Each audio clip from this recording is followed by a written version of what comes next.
넌 아이디가 참 단순하구나. 로그인하기 좋겠다.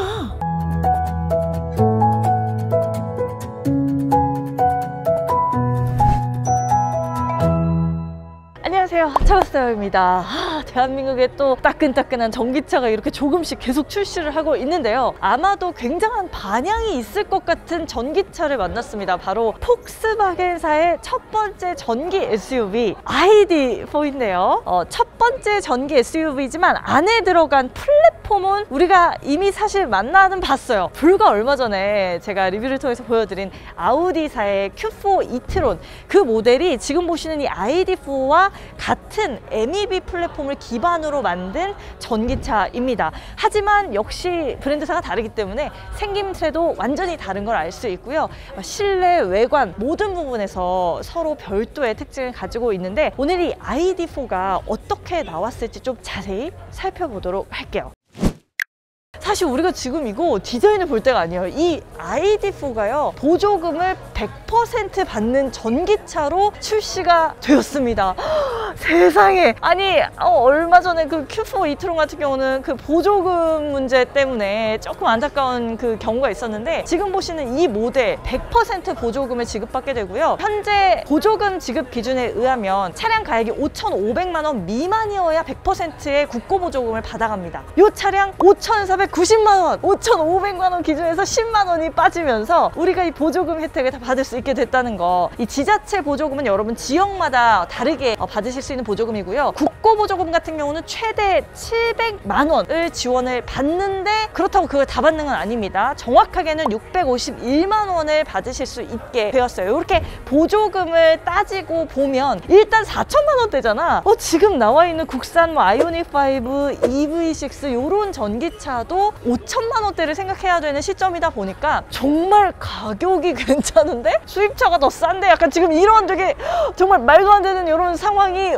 오고 있어요. 그렇다면 과연 5,490만 원이라는 굉장히 경쟁력 있는 가격을 달고 나온 ID.4가 실제로 어떤지도 한번 살펴볼 텐데요. 겉으로 보실 때 어떠신가요? 저는 사실 이게 보조금 다 받는다 이래가지고 크게 막 기대를 안 했어. 근데 실물을 보니까 되게 깔끔해, 되게 단정해. 일단 제가 마음에 드는 건요, 가운데 이렇게 폭스바겐의 엠블럼이 하얀색으로 이렇게 테두리가 들어가면서 조금 귀여운 모양새로 나와 있는 이 부분과 더불어서 이 좌우의 헤드램프가 상당히 미끄럽게 라운드가 져서 나와 있어요. 그래서 각진 부분을 사실 찾아보기 조금 어렵고요. 좀 미끈하고 우아한 선들이 눈길을 끄는데요. 특히 이 헤드램프를 보고 놀랐습니다. 아니, 눈이 하나 들어가 있어. 눈알이 지금 박혀 있어요, 여러분. 지금 안쪽에도 굉장한 디테일들이 눈에 보이고요. 이 헤드램프 부분 위쪽에 또 LED로 상당히 밝은 가시성을 보여주는 램프부 탑재되어 있고, 내부는 입체적이지만 겉에는 심플하게 나와 있어서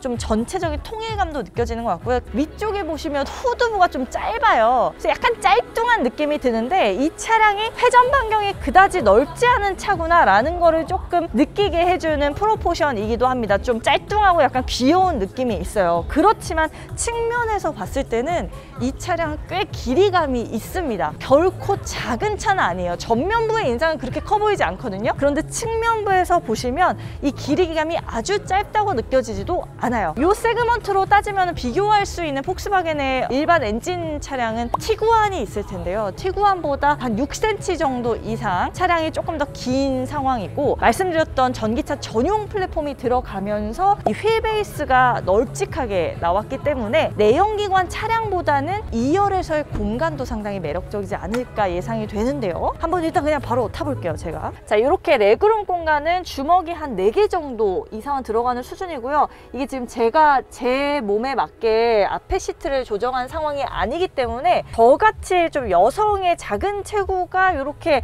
앞에 시트를 맞춰 놓으면 레그룸 공간은 아마 훨씬 더 넓어지지 않을까 싶어요. 그 정도로 이 레그룸의 공간 자체가 답답하지 않다고 느껴지고요. 아래쪽 바닥도 평평합니다. 아주 약간의 단이 좀 올라와 있긴 한데 전반적으로 평평하다라고 보시면 되겠고요. 이 시트도 아래쪽으로 폭삭 주저앉아 있는 느낌 정도 아니에요. 지금 무릎 보시면 얼추 직각이 나오는데 요 정도로 꽤 시트의 높이도 적당하다는 생각이 듭니다. 고무적인 것은 이 차량이 전고가 그렇게 낮은 차량이 아니에요. 뭐 아이오닉 5나 EV6나 비교했을 때 전장이나 전폭은 조금 더 약간 작은 느낌이 들긴 하거든요. 그런데 전고 자체는 꽤 높은 차량이어서 보시면 이렇게 주먹이 2개 거뜬히 들어가고요. 그 위로도 약간 만약에 고개를 드신다면 파노라마 선루프를 열었을 때까지 공간이 더 확장이 되는 걸 알 수 있습니다. 키가 조금 크신 성인분이라 하시더라도 공간이 아주 답답하고 비좁게 여겨지지는 않을 정도의 실용적인 공간이라고 느껴져서요. 이 정도면 어린 자녀분들이 있는 가정에 한 4인 식구들도 탈 수 있는 정도이지 않을까라는 생각이 드네요. 사이즈가 꽤 인상적입니다. 무엇보다 저는 지금 2열에 앉았을 때 우와 이거 뭐야 이거 이 넓은 글래스 루프에 너무 놀랐습니다. 지금 거의 파노라마로 이렇게 아주 넓은 대형의 글래스 루프가 이렇게 싹 열려있는 상태인데요. 2열에 앉은 승객들까지도 이쪽까지 개방감이 다 느껴지거든요. 그래서 1열, 2열 모두 좀 충분한 개방감을 누리고 탑승할 수 있는 그런 실내가 아닌가 싶어요. 자, 이렇게 2열 사이에 컵홀더는 아주 심플하게 2개 나와 있고요. 돈을 많이 쓴 느낌은 아닙니다. 아주 간단한 정도로만 이렇게 나와 있는 거. 그리고 이 차량은 이렇게 손잡이를 여시면 스키스로 공간이겠죠. 네, 안쪽으로 이렇게 트렁크 공간까지 모두 통할 수 있도록 되어 있습니다. 이 차가 아쉬운 점은 리클라이닝이 안 돼요. 이게 우리는 또 이런 리클라이닝 굉장히 중요하거든요. 근데 리클라이닝은 전혀 되지 않습니다. 시트가 단일 각도로만 이렇게 나와 있다라는 거, 이 점도 한번 참고해 주시면 좋을 것 같아요. 이 후면부를 보시면 역시 전면부와 마찬가지로 좀 깔끔한 인상인 것 같아요. 하지만 역시 힘을 실은 부분이 딱 정확히 보이는데요. 이 테일램프 부분입니다. 이 지금 안에 조형미가 느껴지시나요? 굉장히 독특해. 이게 그냥 사각형이 아니야. 이게 살짝 둥글린 사각 형태로 이렇게 램프부들 매칭되어 있고요. 위쪽에는 얇은 두께의 램프부들이 또 이렇게 다단으로 나와 있습니다. 가까이서 보면 어떤 느낌이냐면요. 그 왜 새를 이렇게 확대하잖아. 새 사진을. 새 그 날개를 이렇게 확대하면은 이런 느낌 나옵니다. 이번에 폭스바겐이 IQ 라이트라고 해서 폭스바겐만의 독자적인 램프 기술들을 전면부 헤드램프와 테일램프에 동일하게 이렇게 넣어놓은 모습이 상당히 눈길을 끕니다. 아래쪽에는 아무것도 없어요. 아주 심플하게 나와 있어서 전기차구나 라는 생각하게 하고요. 당연히 머플러 같은 것도 나와 있지 않습니다. 약간 아쉬운 점이 있다면 우리가 가격을 지금 듣고 이 차를 봐서 그런 건지 모르겠지만 이런 부분들, 이렇게 후면부의 하부는 전부 다 플라스틱으로 나와 있기 때문에 약간 소재감의 측면에서는 외관상의 프리미엄 부분이 조금 아쉽게 느껴지긴 한다. 그러나 이 램프를 보면 오, 힘을 많이 썼네 라는 생각이 든다라는 거 한번 보시면 좋을 것 같습니다. 자, 전기차 충전은 이렇게 조수석 뒤쪽에 우측에서 이렇게 충전할 수 있게 됩니다. 이렇게 충전은 안쪽이 심플하게 나와 있어요. 위에 또 아래 이렇게 열으셔서 충전을 간단하게 하시면 되는 구조고요. 충전 속도가 사실 많은 분들이 놓치고 계시긴 한데 의외로 중요한 부분입니다. 왜냐면 차량이 주행거리를 떠나서 주행거리가 떨어졌을 때 이걸 빨리 충전하면 좋잖아요. 우리나라 국산차들 같은 경우는 뭐 아이오닉 5, EV6 초급속 충전을 지원하고 있어요. 한 350kW까지 초급속으로 충전이 가능한 수준이기 때문에 80%까지 대략적으로 충전을 하는데 한 18분 정도가 소요가 됩니다. 그런데 ID4는 충전 속도 부분에서는 다소 아쉽기는 해요. 왜냐하면 135kW 정도로 충전이 돼요. 80%까지 충전을 하는데 35분 정도가 소요가 된다는 거. 그러니까 빠르게 80%까지 진짜 빠르게 충전을 하고 싶어도 국산차보다 걸리는 시간이 훨씬 더 소요가 되는 점은 인지를 좀 해보셔야 되는 게 좋을 것 같고요. 개인적으로 전기차의 프리미엄을 결정하는 게 약간 디테일에서 차이가 난다고 생각하는데 이렇게 충전구 덮개 부분도 마무리된 걸 보면 이렇게 버튼으로 닫고 열리고 하는 그런 정도의 디테일은 아니고요. 그냥 이렇게 손으로 닫고 열고 하는 조금 더 심플한 수준의 디테일이 나와 있다라는 거. 프로라는 가니쉬가 들어가 있어요. 이 프로 같은 경우는 트림 이름이죠. 다니엘 트림, 프로 트림만 이번에 제공이 됩니다. 국내에서 선택 옵션이 사실 많지가 않다는 점 딱 하나 있다는 점 참고해 보시면 되고, 아래쪽에 휠을 보시면 휠 사이즈가 상당히 크다는 게 느껴져요.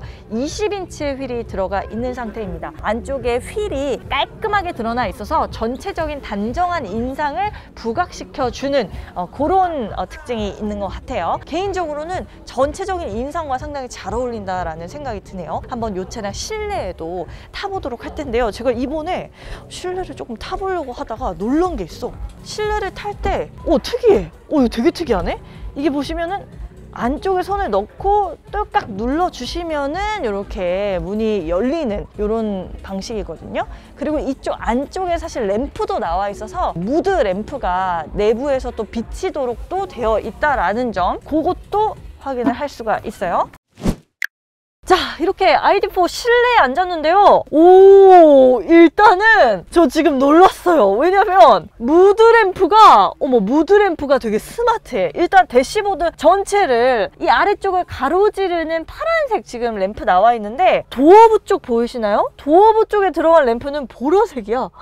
그리고 심지어 바깥쪽은 보라색이고 안쪽은 조금 더 핑크빛이 느껴지거든요. 이게 그러니까 지금 색이 한 3가지 정도의 색이 드러나 있는 그런 램프여서 상당히 입체적으로 고급스러운 느낌, 좀 로맨틱한 무드를 동시에 느끼게 해줍니다. 제가 기대했던 것보다 실내에 탑승했을 때 이렇게 텅텅 빈 느낌이 아니라 좀 고급스럽네? 요런 지금 판단이 들거든요. 지금 시트도 보시면요, 이렇게 ID4, 이게 뭐죠? ID만가요? 맞나요? ID? 이렇게 나와 있는 모습도 확인할 수 있고, 마치 레이싱 트랙에 선처럼 스티치 라인이 이렇게 3개로 쭉 나와 있습니다. 그리고 좌우는 가죽 형태의 색깔로 나와 있고, 약간 버킷형으로 이렇게 어깨를 감싸주는 모습이거든요. 이런 부분들이 상당히 시트부터가 그렇게 저렴해 보이지 않는다라는 굉장한 특징을 가졌네요. 저는 딱 이렇게 타자마자 놀란 게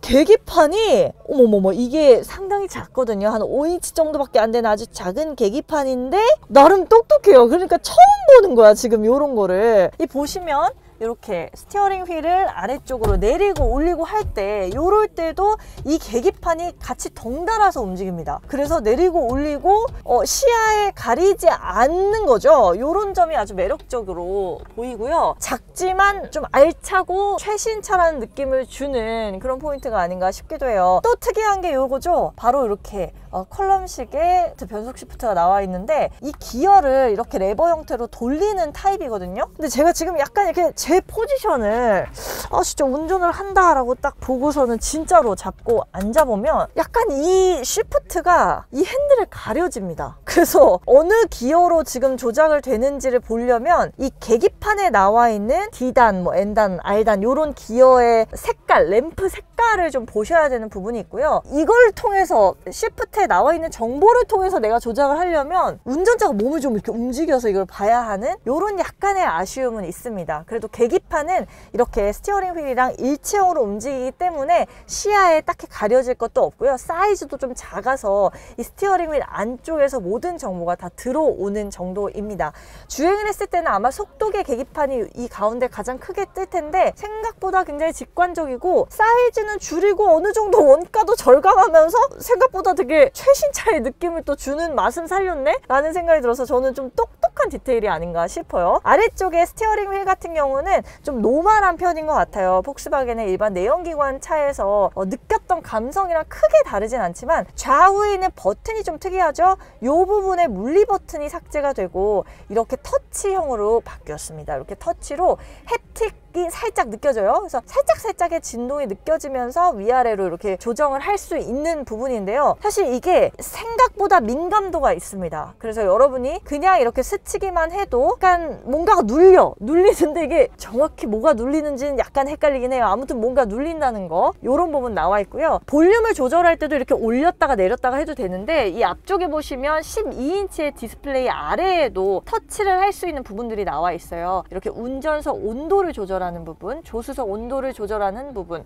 그리고 가운데 이렇게 볼륨을 올렸다 내렸다 할 수 있는 부분들, 이런 식으로 조금 특이합니다. 특이하고 좀 독특하게 나와 있어요. 그런데 우리 이런 거 있잖아, 내비게이션에 막 내가 터치로 뭘 조작을 하려다 보면 이 손이 이렇게 떠 있지 않는단 말이에요. 이게 이렇게 닿을 때가 상당히 많아요, 이런 식으로. 근데 그러면 지금 저도 모르게 비상등이 눌리고 말았죠. 이렇게 모든 부분들이 전체로 다 터치로 작동할 수 있는 건 사실 굉장히 디지털화된 그런 첨단 사양이긴 하지만 직관성에 있어서는 여전히 조금 떨어지는 건 사실인 것 같아요. 그래서 비상등마저도 터치로 되어 있다라는 점, 그리고 모든 메뉴들 다 터치로 조작한다는 점은 한번 생각을 하시고 좀 빠르게 적응하시는 게 필요할 것 같습니다. 이렇게 아래쪽에 공조부는 좀 상대적으로 심플하게 나와 있는 부분 알 수 있고요. 그 아래쪽에 이런 소재감들도 좀 이렇게 보이지 않는 곳은 약간 차가운 소재감이 느껴지긴 해요. 아래쪽에 컵홀더 2개 나와 있는데 요거 재밌어요. 컵홀더가 이렇게 2개지만 자, 요거를 이렇게 드러내면 컵홀더를 없앨 수 있다는 거. 약간 모래시계 같지 않아요? 이렇게 새로워진 폭스바겐 ID4의 키가 이게 고급스럽네. 또 이 키가 보시면 겉에 하이그로시 재질이에요. 블랙 색상으로 나와 있고 바깥쪽에 이렇게 폭스바겐의 로고도 심플하게 나와 있어서 이거 굉장히 저는 마음에 듭니다. 가운데 있는 센터 패시아 부분에 자, 요게 움직이진 않습니다. 뭐 아이오닉 5 같은 경우는 이제 요게 뭐 아일랜드 형태다 해가지고 완전히 이렇게 뒤로 밀 수도 있고 하는 플로팅 타입이지만 무빙도 가능한 형태였는데 요 친구는 떠 있긴 하거든요. 근데 움직이진 않는다라는 거. 저는 이게 조금 움직이면 더 좋을 것 같다라는 욕심을 조금 갖게 되기도 합니다. 아래쪽에 공간이 좀 애매하게 나와 있어요. 여기가 차라리 조금 더 넓었다면 드라이빙 슈즈 같은 거 이렇게 넣어 놓을 수 있거나 할 텐데 지금 이 공간만으로는 약간 다소 아쉽지 않나 라는 생각이 들기는 해요. 안쪽에 보시면 이렇게 무선 충전할 수 있는 트레이 나와 있고요. 이 트레이 안쪽에도 무드램프가 들어가 있어서 이 가운데 부분에도 은은하게 조명이 계속 나오고 있는 점은 상당히 매력적입니다. C타입 포트 2개 나와 있고요. 가운데 보시면 이게 뭐야? 이 조립 불량 아니야? 이러실 수도 있겠지만 요거는 이제 정상적인 겁니다. 이렇게 여러분이 직접 조립을 하셔가지고 원하시는 공간만큼을 이렇게 배분하실 수 있어요. 이렇게 넓게도 쓰실 수 있고 요런 나름의 깜찍한 실용성, 요런 것들 있잖아요. 아까 전에 보여드린 요런 것들은 저는 되게 별거 아니지만 직접 운전자가 자기의 스타일에 맞게 실내를 좀 꾸밀 수 있도록 좀 확장성을 많이 마련한 부분이어서 매력적이라는 생각이 듭니다. 덮개도 나와 있어서 안쪽에 먼지나 이물질들이 쌓이는 걸 좀 방지할 수 있는 부분도 개인적으로 매력적이라 생각하고요. 이 암레스트가 개별적으로 다 나와 있어서 운전할 때 약간 멋내기 좋다. 팔을 좀 편안하게 두고, 물론 이렇게 한 손 운전하는 건 좋지 않지만요. 그래도 이렇게 팔을 조금 쉴 수 있는 요런 부분도 디테일하게 마련되어 있는 점도 개인적으로는 매력적이라는 생각이 듭니다. 요 12인치의 디스플레이도 보면 볼수록 상당히 커요. 그리고 안쪽에 UX, UI 같은 경우가 아주 널찍합니다. 그래서 좀 빠르게 확인하실 수 있고요. 이 친구는 무선 그 앱 커넥트가 지원되진 않아요. 앱 커넥트 기능, 예를 들어 안드로이드 오토라던가 애플 카플레이 기능 같은 것들은 선으로 연결을 하셔야 되는 구조라서 요거는 조금 아쉽습니다. 저는 요렇게 큰 디스플레이로 그냥 바로 핸드폰만 놓고 무선 카플레이 연결해서 이렇게 이동하고 싶은데 선을 또 이렇게 연결해야 한다는 점은 번거롭게 느껴지지 않을까라는 생각이 들기도 해요. 또 하나 인상적인 게 있어요. 이렇게 도어 부분에 보시면 보통 윈도우 버튼이 4개 정도 나와 있잖아요. 앞뒤에 다 조절할 수 있게. 이 차량 2개만 나와 있습니다. 그리고 앞쪽에 리어라고 나와 있는데 이렇게 리어라는 레터에 불이 들어왔을 때 뒤를 누르시면 이렇게 2열의 창문이 조절이 됩니다. 그리고 이 램프를 끄시면 앞쪽에 창문을 내리고 올릴 수 있게 되는 거, 요거 좀 특이하죠.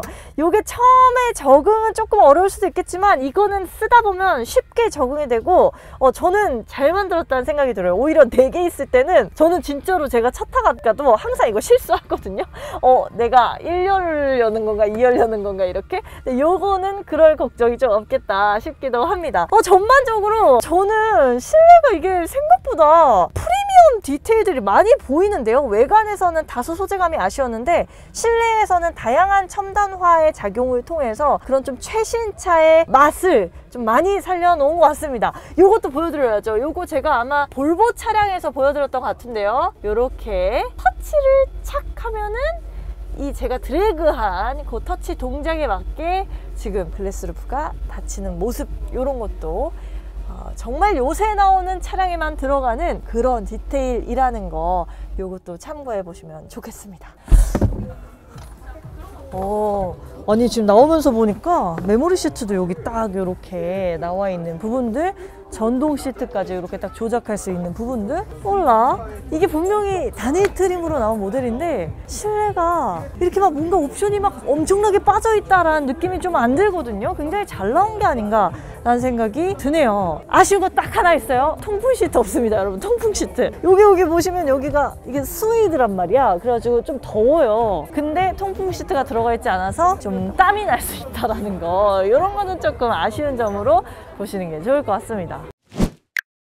오, 되게 막 잘 나왔네 이러고 보다 보니까 트렁크를 열어보는 걸 까먹은 거야. 그래서 여기서 열어볼 텐데, 보통 폭스바겐 하면 이 엠블렘을 이렇게 뒤집어 가지고 이렇게 여는 시스템이잖아요. 이 차량 그렇지 않습니다. 이렇게 아래쪽에 손을 넣으셔서 이렇게 열어주셔야 한다는 점 기억하시는 게 좋을 것 같고, 지금 아래쪽에 이렇게 열려져 있네요. 여기 보시면 아래 공간도 꽤 넓게 나와 있고, 위쪽은 또 평평하게 이렇게 나와 있는 거 확인할 수 있습니다. 자, 이렇게 공간이 그래도 꽤 괜찮다라는 생각이 드는데, 2열까지 한번 폴딩을 했을 때 어떨지. 트렁크에서 폴딩이 되는 게 사실 더 깔끔한 시스템일 것 같긴 한데, 공간이 꽤 넓죠? 여기에 어느 정도 단은 올라와 있어요. 그래서 완전 평탄화가 된다고 보기는 어렵습니다. 약간의 슬라이딩이 있는데 그래도 이 정도면 평탄화하기에 아주 부담스러운 정도는 아닌 것 같다는 생각이 드네요. 자, 이렇게 ID4 모델 한번 외관과 실내 좀 빠르게 살펴봤습니다. 그래서 전기차잖아요. 주행거리가 어느 정도 되냐가 또 중요한 관건인데, ID4는 어느 정도 운이 좋은 것 같습니다. 타이밍이 좀 괜찮은 것 같고, 환경부에 아주 빡센 인증 시험을 얼추 통과를 한 것 같아요. 1회 충전 시에 405km를 주행하는 수치를 뽑아내게 됐습니다. 일단 400의 허들을 넘었기 때문에 우리가 전기차를 살 때 고민하는 선택지 속에 있기에 충분한 정도의 스펙이 아닌가 생각은 드는데요. 하나 기억하셔야 될 게 있어요. 이 405km는 상온에서 달릴 때입니다. 저온에서는 이 주행거리가 달라지는데 288km로 기록이 됐어요.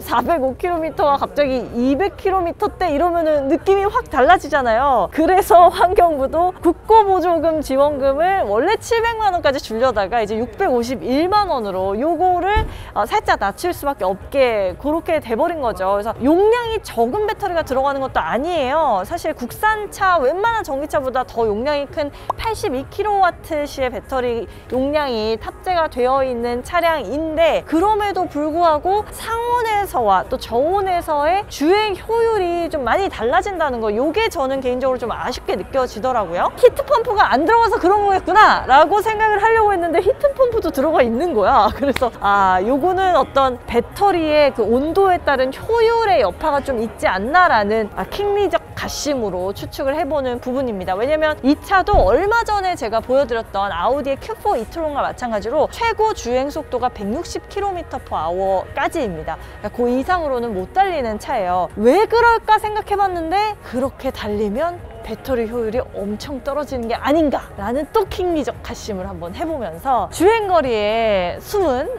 이런 뒷이야기들도 여러분들 좀 알고 계시면 좋을 것 같다라는 생각이 들고, 하지만 환경부 인증 수치와 실제 오너분들이 체감하는 수치는 사실 좀 다르긴 합니다. 그래서 이 차량 1회 충전 시에 상온에서 400km는 어쨌든 가겠지만, 저온에서 정말 겨울철에 어느 정도 달려줄지는 또 저도 한번 리뷰어로서 직접 한번 실험을 해볼 수 있는 그런 기회가 있으면 참 좋겠다 라는 생각이 듭니다. 자, 이렇게 폭스바겐 ID4 오늘 한번 살펴보셨고요. 이 차량도 빠르게 또 시승을 통해서 어떤지, 실제로 달릴 때는 어떤지 이런 거 보여드릴 수 있을 것 같습니다. 그럼 여러분 좋은 하루 보내시고요. 저는 또 새롭고 따끈따끈한 신차로 찾아뵙겠습니다.